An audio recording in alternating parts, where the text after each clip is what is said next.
मैं लेट हो गई क्या? विदिशा ने पूछा। नहीं, मैं ही जल्दी आ गया था, राज बोला। तुमसे एक बात पूछूं क्या? विदिशा ने कहा। जो कुछ पूछना है अभी पूछ लो, शादी के बाद कोई उलझन नहीं होनी चाहिए, राज ने कहा। तुमने केमिस्ट्री से एमसी की है, फिर भी गांव में क्यों रहते हो? पुणे में कोई नौकरी या कंपटीशन का एग्ज़ाम क्यों नहीं देते हो? 100 एकड़ खेती है हमारी। इसके अलावा मैं देशमुख खानदान का इकलौता वारिस हूँ। मेरे अलावा कोई खेती संभालने वाला नहीं है। नौकरी से जो तनख्वाह मिलेगी उससे ज़्यादा तो मैं अपनी खेती से कमा सकता हूँ। फिर क्या ज़रूरत है नौकरी करने की? राज के जवाब से विदिशा समझ गई कि यह लड़का कभी अपना गांव छोड़कर शहर नहीं जाएगा।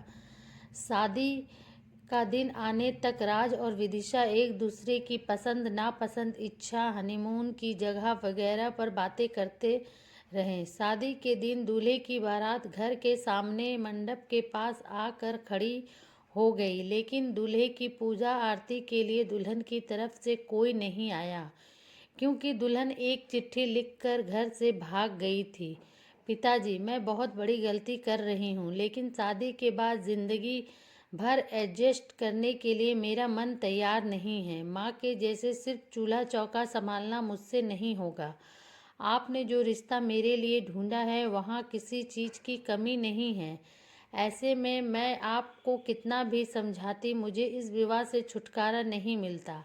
इसलिए आपको बिना बताए मैं यह घर हमेशा के लिए छोड़कर जा रही हूँ।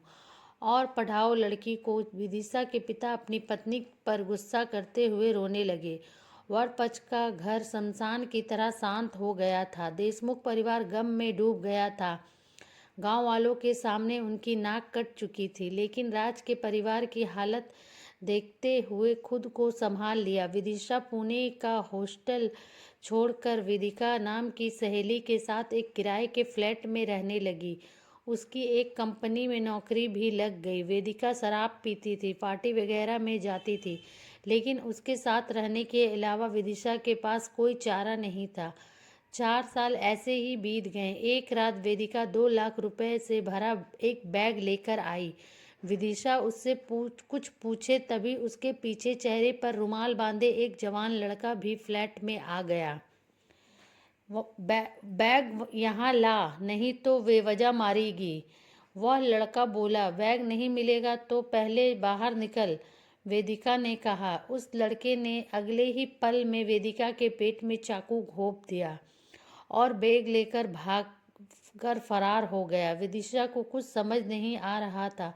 उसने तुरंत वेदिका के पेट से चाकू निकाला और रिक्शा लेने के लिए नीचे की तरफ भागी। एक रिक्शे वाले को लेकर वह फ्लैट में आई, लेकिन रिक्शे वाला चिल्लाते हुए भाग गया। विदिशा जब तक वेदिका के पास गई तब तक उसकी सांसें थम चुकी थी। तभी चौकीदार फ्लैट में आ गया। पुलिस स्टेशन में फ़ोन किया गया था। विदिशा बिल्कुल निराश हो चुकी थी। वेदिका का यह मामला उसे बहुत महंगा पड़ने वाला था, इस बात को वह समझ चुकी थी। रो रो कर उसकी आंखें लाल हो चुकी थी। पुलिस पूरे फ्लैट को छान रही थी। वेदिका की लाश पोस्टमार्टम के लिए भेज दी गई। दूसरे दिन सुबह वेदिका को पुलिस स्टेशन में पूछताछ के लिए बुलाया गया। सवेरे 9 बजे से ही वेदिका पुलिस स्टेशन में जाकर बैठी गई। वह सोच रही थी कि यह सारा मामला कब तक खत्म होगा।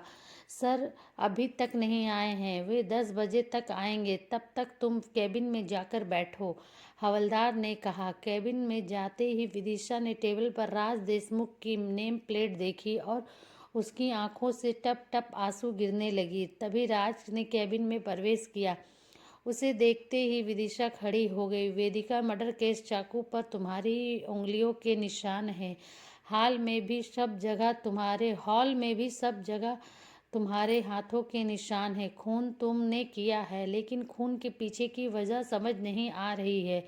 वह तुम बताओ और इस मामले को यहीं खत्म करो, राज ने कहा। मैंने खून नहीं किया है, विदिशा बोली, लेकिन सबूत तो यही कह रहे हैं, राज बोला। कल जो कुछ हुआ है मैंने सब बता दिया, विदिशा ने कहा। लेकिन वह सब झूठ है, तुम जेल जरूर जाओगी।